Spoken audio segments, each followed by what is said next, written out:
Most writers believe that to make a villain better, they need to make them more extreme, more violent, more eccentric, or more cruel. But true psychological tension doesn't come from the level of evil. It comes from the frequency of the shift.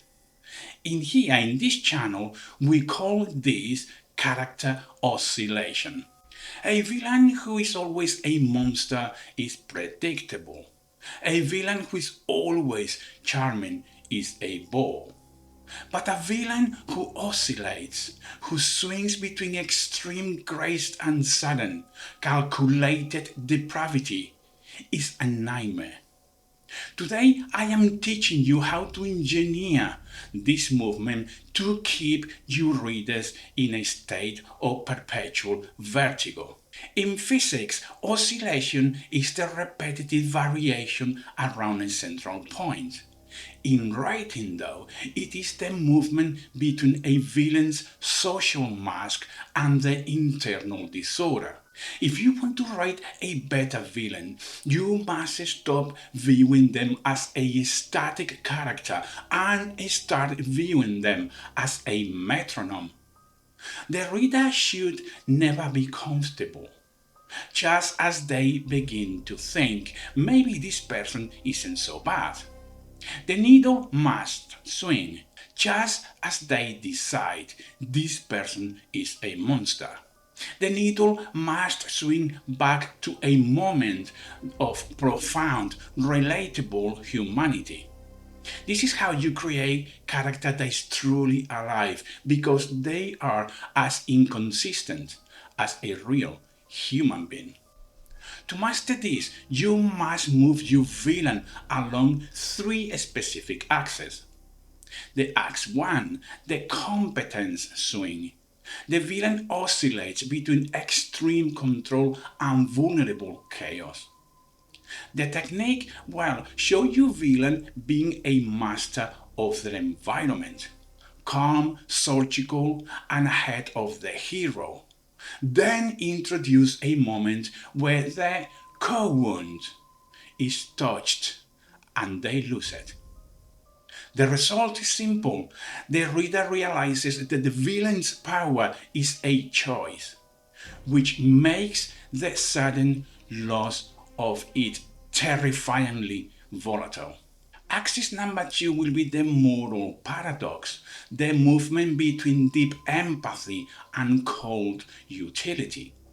An example will be a villain who spends the morning reading poetry to a sick relative, and their afternoon deciding which patient to eliminate. So the lesson would be, do not make the empathy fake.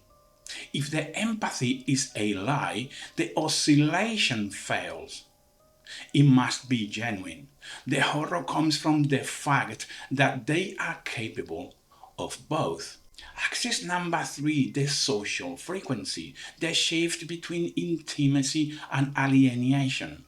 The technique, the villain invites the protagonist in. They share a meal. They find common ground. This is intimacy phase. Then, without warning, the villain uses a piece of shared information to humiliate or trap the hero.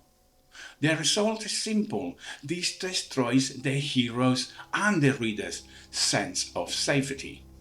Let's have a look at this case study. Look at Hans Landa or Hannibal Lecter. They are the masters of the oscillation method. They don't walk into a room and start killing. They walk into a room and offer you a glass of milk or talk about a rare vintage of wine. They pull you toward the center point of normalcy. But because you know what they are capable of, that normalcy feels like a threat. The tension isn't in the violence, the tension is in waiting for the needle to swing. If you keep the needle at evil for the whole book, the reader becomes numb. If you oscillate, you keep them raw. Let's talk about the vertigo effect. When you master oscillation, you create a narrative of vertigo. The reader starts to doubt their own moral compass.